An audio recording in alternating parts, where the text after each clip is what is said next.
Okay, so let's think about this. I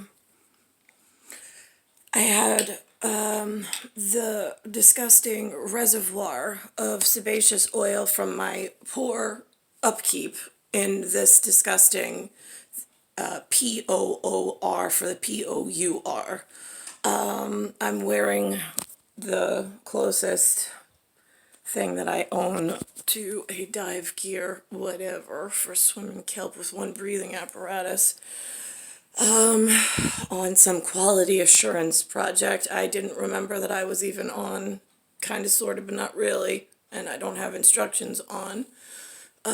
Since I was little, apparently they nominated me for some quality assurance thing to get something else done to protect someone else's kid, and I'm like, listen, I was like, I was born special. Like, I didn't sign up for a quality assurance national security test just so somebody could pass a budget so somebody else's kid could get in the White House and one other kid could live. Especially when the one other kid was a treasonous motherfucker and sold his own kind of work, sold the halvesy parent sold out the entire rest of the nation for the one relationship that was like two countries. Right, see, so here's the thing. This this is the size of the children. The year that Linda had enough money to take me to this rocking horse ranch in somewhere, whatever, New York, I think. I don't even know, could be Pennsylvania. They all look the same. There's that. I gotta think about this. I remember when I was a kid, I was like, if every quality assurance officer just disappears off the planet, what are you all gonna do in body movers?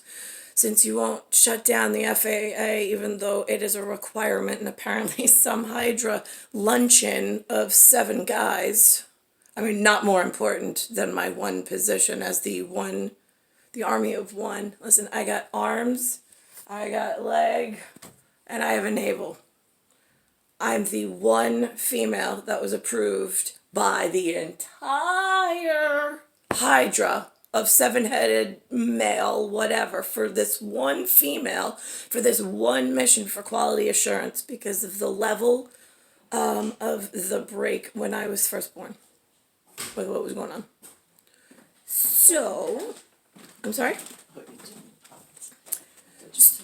So my so this is just my update.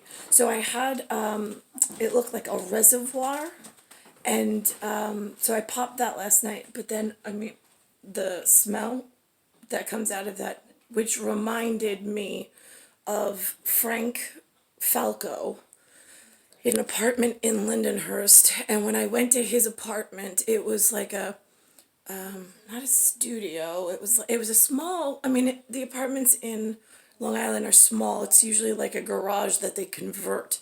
So you go in, and he had like all this workout gym equipment, and then a bed, and he had a blanket, and he was like, "Smell my blanket. Do I need to wash this?" And I'm like, "What?" I was like, "That's weird." And he's like, "Just smell it," and I'm like. So I smelled it, and it's the same smell as the sick reservoir of sebaceous oil. And I'm like, oh my God, Frank. I was like, that is so gross.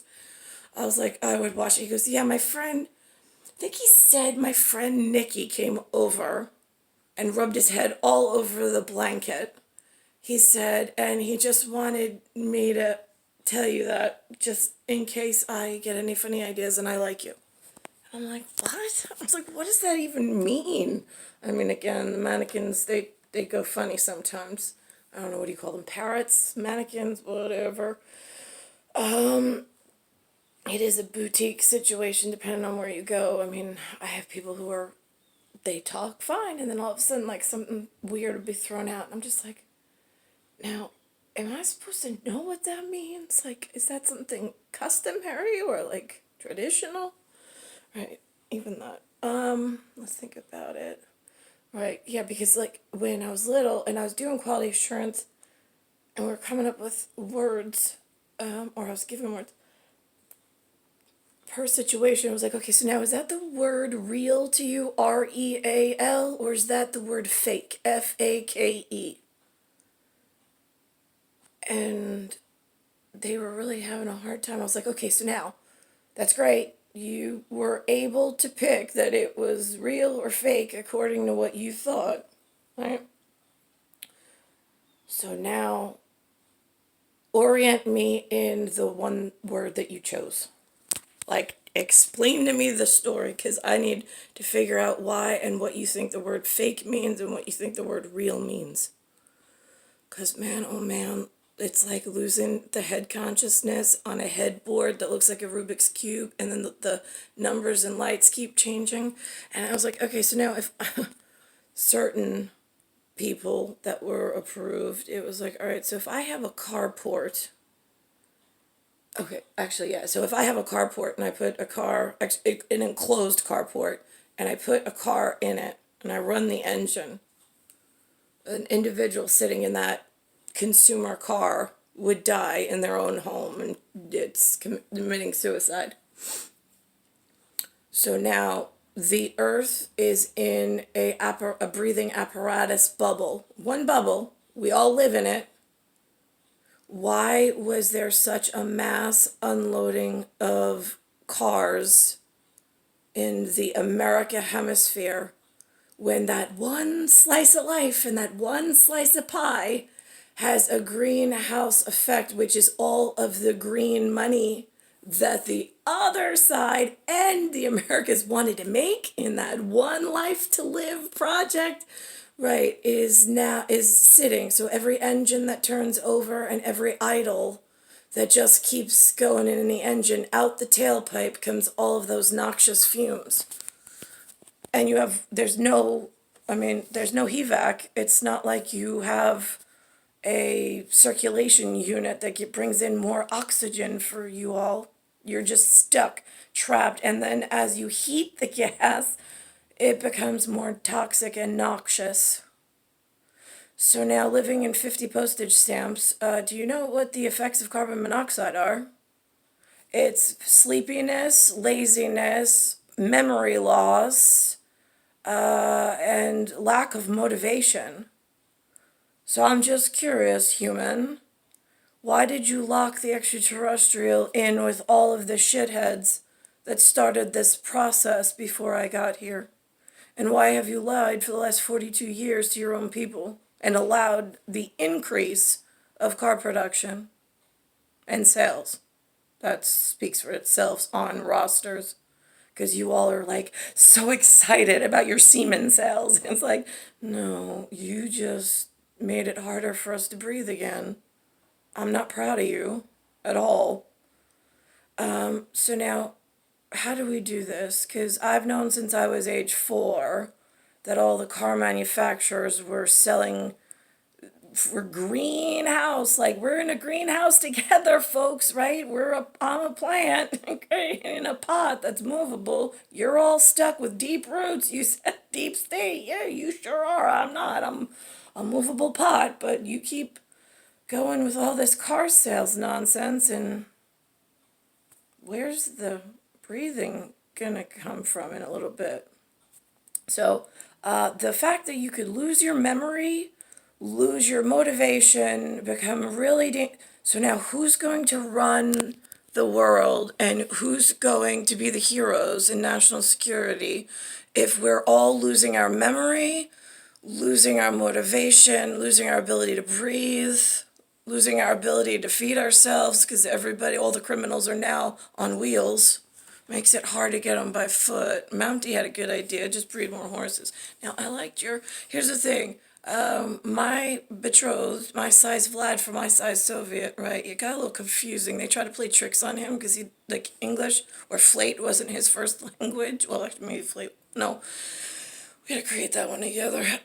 So I was like, well, okay, so they said the Budweiser horses were like Clivesdale. They were just a taller stock than the quarter horse over in, say, Texas, I think.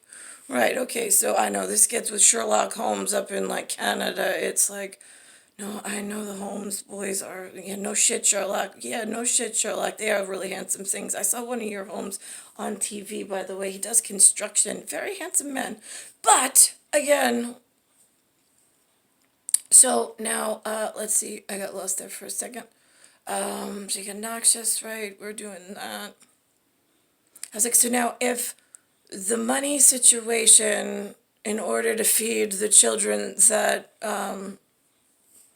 are actually the most dangerous children on the world right now, because the armies have grown too big, the Navy's having trouble, and the Air Force is under siege because the venereal disease has taken over like a necrosis.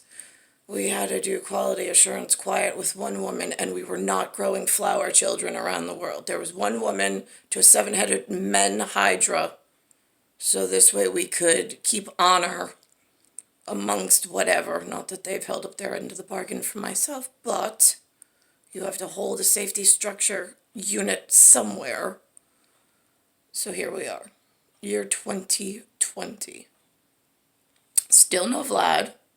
I'm a height of a Soviet by the letters in the name are numbers, and my BMI is way too high. The ratios, my fat to height is disgusting, and I'm having trouble breathing.